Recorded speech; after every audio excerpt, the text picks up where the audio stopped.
এক ভক্ত প্রশ্ন করেছেন, আচ্ছা প্রভু, একাদশী করা কি খুব প্রয়োজন? একাদশী কি সত্যি ফল প্রদান করেন?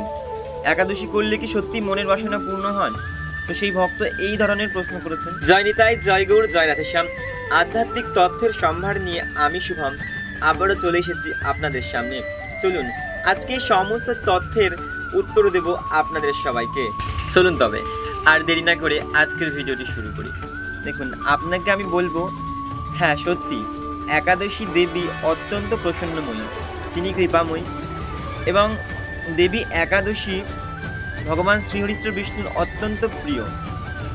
তো সেক্ষেত্রে যদি আপনি একাদশী করেন তবে শ্রীহরি শ্রী বিষ্ণু অত্যন্ত প্রসন্ন হবেন। একাদশী দেবী কিন্তু ভগবান শ্রী বিষ্ণুর থেকে উৎপন্ন। আমরা জানি যে শয়ন একাদশীতে ভগবান শোয় এবং উত্থান একাদশীতে ভগবান আবার জাগ্রত হয়। শয়ন অবস্থায় ভগবানের শরীর থেকে দেবী একাদশীর জন্ম হয়েছিল অসুর বধ করার জন্য, অসুর নিধন করার জন্য। তো ভগবান বিষ্ণুর পরিবর্তে দেবী নিজে অসুর নিধন করেছেন এবং জগৎকে রক্ষা করেছেন, জগতের যে ভারসাম্য সেটাকে বজায় রেখেছে। তো সেই জন্য দেবী একাদশী ভগবান বিষ্ণুর অত্যন্ত প্রিয়। সেই জন্য ভগবান শ্রীবিষ্ণু বলেন যে যেই ব্যক্তি একাদশী পালন করে সেই ব্যক্তিকে আর অন্য কোনো ব্রত পালন করতে হয় না, কারণ একাদশী ব্রত করলে 22 বছরের পুণ্যফল অর্জন হয়। একবার ভাবুন তো, 22 বছরে আমরা কত পাপ করি, কত ধরনের পাপ করি, এবং এই 22 বছরের পুণ্য শুধুমাত্র এখানে থেকে যাবে না।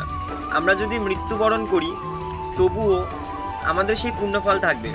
এর আগের ভিডিওতে আপনারা দেখতে পাবেন যে আমলকি একাদশীর মাহাত্ম্য কী, এবং সেখানে স্পষ্ট বর্ণনা করেছি আমি যে মানে এই জন্মে যদি আমরা একাদশী করি এবং একাদশী পাঠ শ্রবণ করি তবে তার ফল আমরা পুনর্জন্মে পাবো।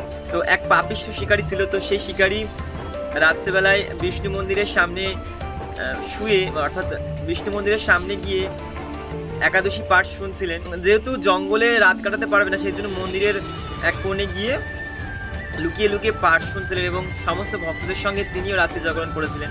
তো সেই জন্মে সেই শিকারী ছিল গরিব এবং পাপী, কিন্তু পরবর্তী জন্মে সে কিন্তু রাজার ঘরে জন্মগ্রহণ করেছিল রাজপুত্র হিসেবে, এবং পরবর্তীকালে সে একজন রাজা হয়, তার নাম হচ্ছে বসুরথ। তো দেখুন, আমরা এই জন্মে পুণ্য করব, তবে আমরা এই পুণ্যের ফল অনন্তকাল ধরে পাবো। ঠিক তেমনি আমাদের মানে ফল যে কি হবে এটা ভাবনা করা উচিত নয়। আমরা কর্ম করব এবং কর্ম করব, ফলের আশা করব না। যদি ফলের আশা করি তবে আমরা সেইভাবে ফল পাবো না, এবং যদি ফলের আশা না করে কর্ম করি তাহলে আমরা কিন্তু অবশ্যই ফল পাবো।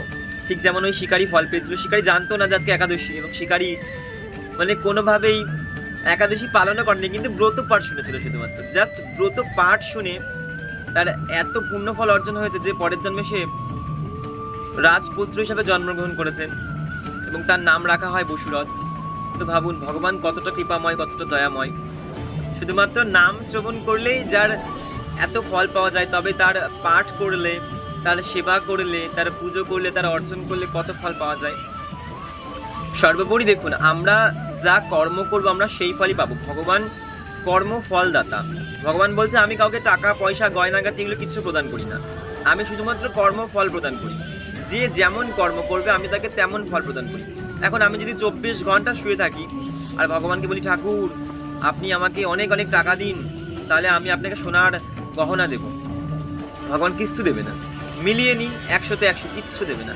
কিন্তু যেই ভক্ত কর্মে বিশ্বাসী, কর্ম করে যায়, সর্বদা নিজের কর্মের প্রতি বিশ্বাসী, কর্ম করে যায়, কঠোর পরিশ্রম করে, ভগবান তাকে এমনিই ফল প্রদান করে, তাকে চাইতে হয় না ভগবানের কাছে। কারণ ভগবান বলছেন আমি কর্ম ফলদাতা, অর্থাৎ যে যেমন কর্ম করবে আমি তাকে তেমন ফল প্রদান করব।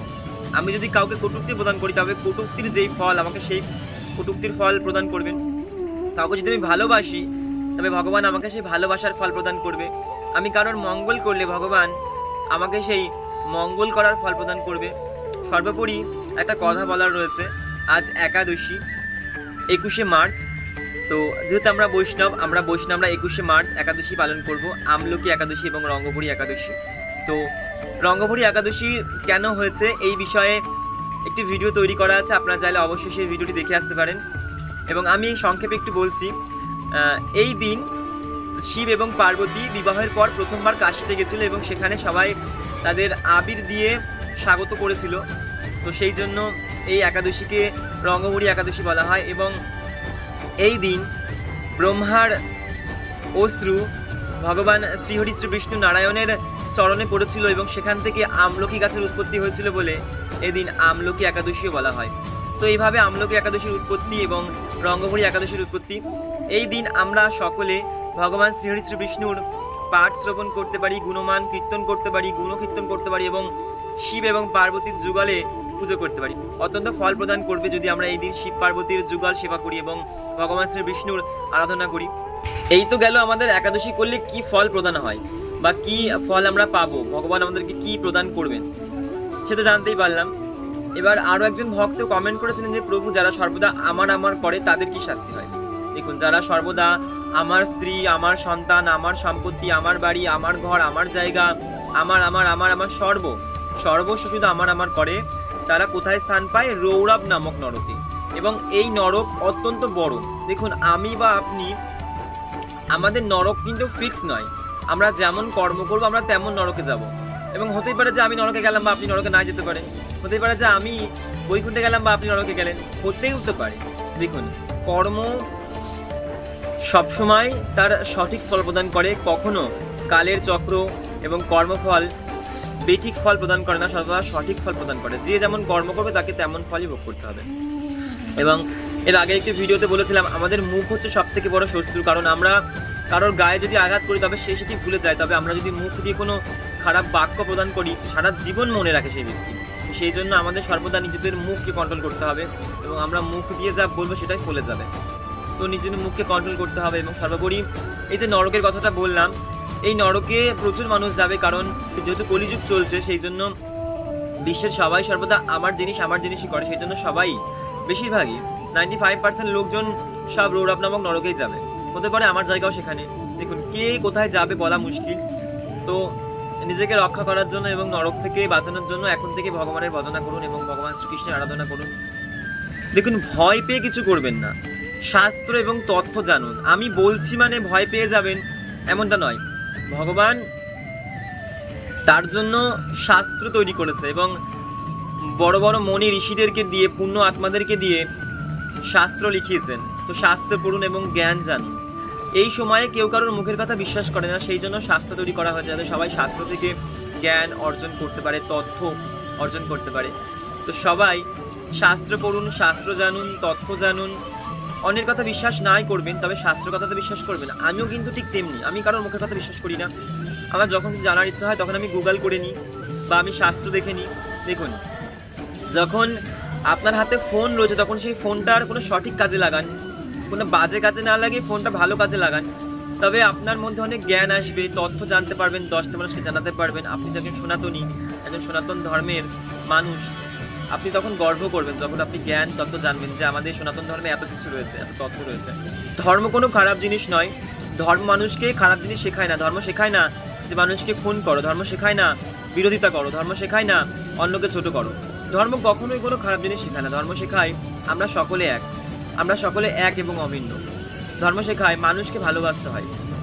ধর্ম শেখায় কখনোই আমার করতে নেই। ধর্ম শেখায় সঠিক সম্মান কিভাবে প্রদান করতে হয়। ধর্ম শেখায় ভগবানের পূজা অর্চনা কিভাবে করতে হয়। ধর্ম শেখায় মাতা পিতাকে কিভাবে সম্মান করতে হয়। ধর্ম শেখায় ভাই বোনকে কিভাবে সম্মান করতে হয়। ধর্ম এই সমস্ত কিছু শেখায়। আর সমস্ত ধর্মের যে শ্রেষ্ঠ আমাদের সনাতন ধর্ম।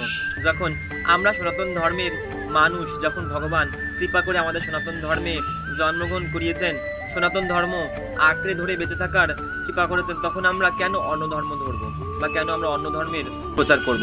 দেখুন, ভগবান কৃপাময় এবং কৃপাময়ী, লাডলি এবং লাডলা যখন স্বয়ং আমাদের কৃপাময় এবং কৃপাময়ী, যখন আমাদের ভগবান, আমাদের সখ্য, আমাদের বন্ধু, আমাদের আত্মীয়, আমাদের স্বজন, তো ভগবান আমাদের সমস্ত কিছু। তো ভগবানের কাছে আমরা মন প্রাণ দিয়ে একটা কথাই বলবো, প্রভু আমাদেরকে কৃপা করুন যাতে আমরা আপনার চরণ সেবা করতে পারি, যাতে আমরা আপনার চরণে সারা জীবন নিজেকে লুটিয়ে ফেলে রাখতে পারি, যাতে সর্বদা আপনার চরণ পাই।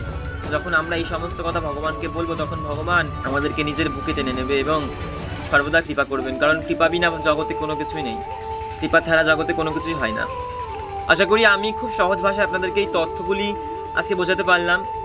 এবং কেন একাদশী করবো, কিসের জন্য একাদশী করব, কেন নরকে যাব এবং রৌরব নরক কাদের জন্য, এই সমস্ত তথ্য জানালাম আপনাদেরকে, এবং আপনারা এই সমস্ত তথ্যটি শেয়ার করে দেবেন যাতে আরও সমস্ত ভক্তরা জানতে পারে এবং বুঝতে পারে। তবে দেখা হচ্ছে আবারও নতুন কোনো আধ্যাত্মিক তথ্য নিয়ে। ততক্ষণের জন্য সকল ভক্তমণ্ডলী ভজনে উৎসাহে থাকবেন, ভালো থাকবেন, সুস্থ থাকবেন। জয় নিতাই, জয় গৌর, জয় রাধে শ্যাম।